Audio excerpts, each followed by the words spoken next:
malaman natin kung kailan ba itinatag itong flag na ito. The first cabinet of the President, Elpidio Quirino. Ayan. So grabe, laki. Ang haba. O, para nasa langit na. Please subscribe Kuya Isko Official. Ayan, dito tayo ngayon sa may Lunita, no, mga kuya, mga kababayan. At ito yung dulo ng Lunita. Ayan, si Lapu-Lapu. Yan, si Lapu-Lapu nakatayo. So actually, bagong ano ito, bago nilang tinayo ngayon to kasi hindi bago, no? Kumbaga inayos lang, Kaya kung makikita natin, maayos na yung lugar. Dati kasi hindi ganito to. So nandiyon yung museum, dalawa yan, magkaharap. Ito museum din dito. So napuntahan na natin yan, pero iba-vlog natin yan uli. Kaya ngayon, ang iba-vlog muna natin itong Lunita mismo. Ayan, papunta doon. Kaya samahan nyo ako at puntahan natin ang mga kasulok-sulukan dito sa may Lunita. Ayan. So mula dito sa Lunita, no, Maynila, Kuya Isko Official po. Paki-like and share and subscribe at isang channel Gwapong Biyahero TV at ating Facebook account Charles Francisco. So ayan, samahan nyo ko. Ikutan natin tong buong Lunita. So tara. So ayan na nga, no, mga kuya, mga kababayan. At ito yung si Lapu-Lapu. Nandun yung ano, no, yung pinaka museum ng Rizal Park. Yung museum na yan dyan, nandyan yung mga insekto na yung iba, yung patay na na-preserve. Yung iba naman yung mga na-revolto na lang, kumbaga. Ayan, ito yung si Lapu-Lapu. Ang diwa ng pambansang museo ay nagsimula ng itatag ang Museo Biblioteca de Pilipinas sa bisa ng isang Real Dekreto ni Reina Maria Cristina. So yun yung nakasulat dun. So ngayon, ipapatanaw ko lang sa inyo, papasilip ko lang sa inyo bagong ano ito. Yan, laki oh. Laki ng binte. Bagong gawa. Kumbaga bagong ayos. Hindi pa nga masyadong tapos eh. So dahil natatanaw naman na natin, siguro din na tayo papasok doon sa loob. Kasi yung National Museum mismo, papasukin natin yan sa mga next vlog natin. Yung museum na yun, National Museum of the Natural History. Yung sa kabila naman, ito, National Museum of Anthropology. Yan, Anthropology. So dalawa siya magkatapat. So yan lang naman, maliit lang. Yung nandoon sa dulo na yon, sa may building na yon, Top Avenue na yon, LRT o MRT. So yun siya. So ngayon, dito tayo sa kabila ng Lunita. So ayan, no?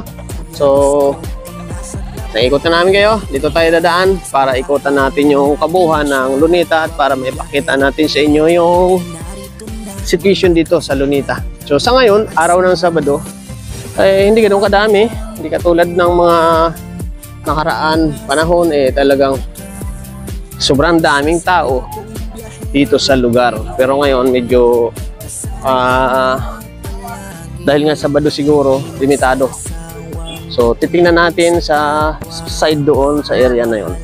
Okay, so mula dito tatawid tayo dito sa lugar na ito, dito sa may pedestrian. Sa oras na inyong kailangan para sa mga ka-59, ibabahagi ang kaalaman upang maiwasin ng So right, so dito sinusunod talaga yung stoplight dito kasi nga maraming tumatawid dito, no? Hindi pwede yung basta na lang dahil nga is pwedeng mabangga or masagasaan.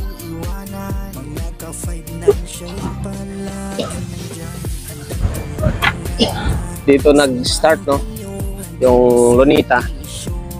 Ito kaya siya may mga tent. Kung mapapansin nyo, nagdaan yung Independence Day.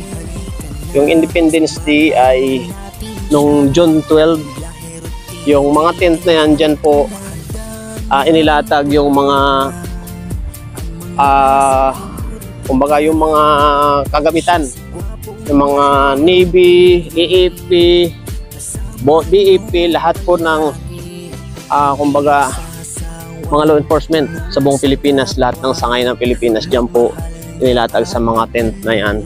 Kung hindi lang tayo nakadalo dito nung Independence Day, kaya sayang sobrang daming tao dito nung araw ng Independence Day. Sariwa ang mga damo kasi dumaan yung ilang araw na ulan, kaya medyo sariwa yung mga damo. So dito sa side dito ay ayan, merong mga nagdi dito. Oh, sweet-sweetan ngayon, hiwalay bukas. Yan, papasok doon. Okay. So pwede naman natin silipin doon, pero wala na. Japanese garden. Yan, Japanese garden. Okay. Yan, katambay-tambay lang sila rito. Uupo lang. Lalim ng kakahuyan. Okay. Okay, dito tayo sa kabila kasi papakita ko sa inyo yung fountain na kung saan ito yung kalagayan niya pag araw. Dahil nga sa gabi nag-ooperate yung fountain. Pag sa araw, ito siya. Yan. Pag sa araw, ito siya. Wala siya, patay siya or hindi siya gumagana. Yan. At least naipasyal ko kayo sa Lunita, no? Yan ang situation ng fountain pag oras ng araw or araw. Wala siyang or hindi siya gumagana. Puro ilaw yan na naglalaro yung fountain or naglalaro yung tubig kasabay ng music at kasabay ng tubig na gumagalaw. So, yan yung fountain. Kaya mapipansin nyo, ibang-iba yan siya sa gabi. Sa gabi kasi ang daming tao dito talaga at magandang tingnan. O, labas tayo dito. Yan yung Rizal Park Open Air Auditorium. So, dyan ginagawa din yung pag may mga concert dyan sa loob. Mayroong park yan dyan or stage. Yan, auditorium. Okay. Ito, isang paikot lang naman ang Lunita, no? Pero isa kasi siya sa kumbaga historical na lugar or pasyalan talaga ng mga Pilipino or hindi lang Pilipino, kahit na ibang lahi, taga-ibang bansa pumupunta dito. Pero sabi nga nila, karamihan ay mga Bisaya ang pumupunta dito talaga sa Lunita. Yan, kaya shoutout sa mga taga-Bisaya diha, mga taga-Cebuano, mga asaman mo gikan, shoutout sa inyo. Kay mga Bisaya daw kuno ang niadri karamihan sa Lunita. Yan. Anong basa niyan? Park Rangers or Park Rangers Headquarters.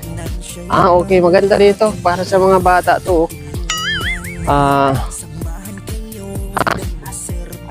Aso pala, hindi siya mga bata. Oh, ayan, aso, Park Ranger. Ayan, nag-ano sila, outing. Okay, so ayan, mga kaibigan. Ay, sa taas, ano yun? Tao ba? Parang revolto. Revolto si Kuya, Hindi gumagalaw. Okay. So, ayan yung Lunita, di ba? Pasyal kayo sa Lunita. Yan, si Guardia Civil, roving guard. Yan, okay. Okay, ate. So, yan, at ito naman yung Chinese na nakalagay. Hindi natin mabasa. Pero, yun yung, kumbaga, maganda rin yan sa loob.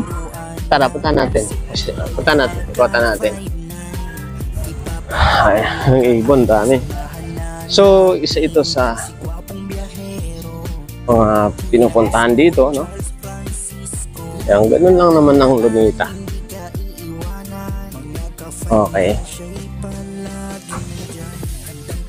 Japanese garden. Ganun lang siya. So, actually, ayun, may nag-shoot doon. Shooting.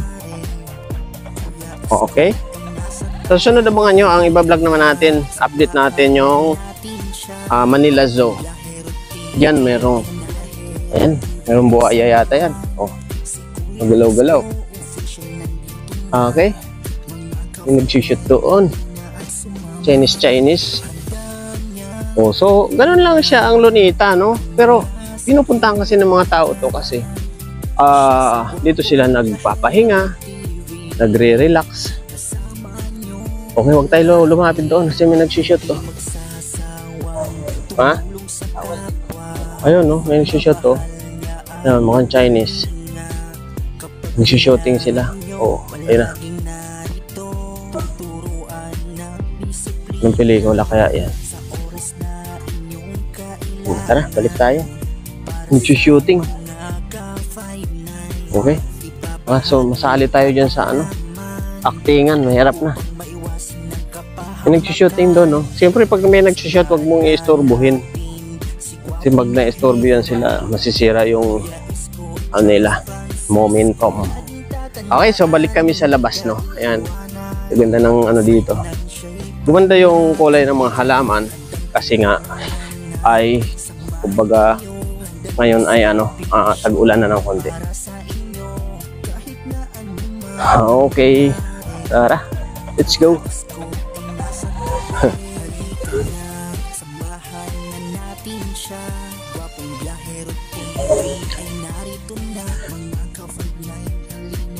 So yan, yun yung dito sa loob, no? Yan yung Chinese garden. So ayan, fountain. Yun, malinaw yung tubig nila. Malinis.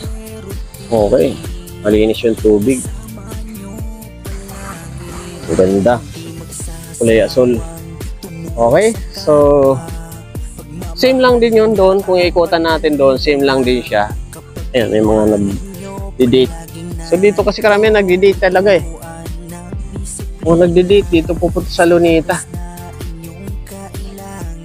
Pero sabi nga nila, karamihan nga talaga nag-date dito, mga Bisaya, mga probinsyano. Kasi syempre yung mga social na, hindi na sila dito nagpapapunta. Mall na sila, mall. Sa mall na sila. Eh syempre, yung mga pasyal-pasyal lang na walang gastos, dito ka pupunta sa Lunita. Okay? So ito na, malapit na tayo dito sa pinaka-sentro ng Rizal Park, na kung saan ito yung nandito na si Rizal at yung malaking flag nandito na. Sayang at hindi nga tayo nakapag-vlog dito nung Independence Day, June 12, dahil binaba yung flag na yan at inangat.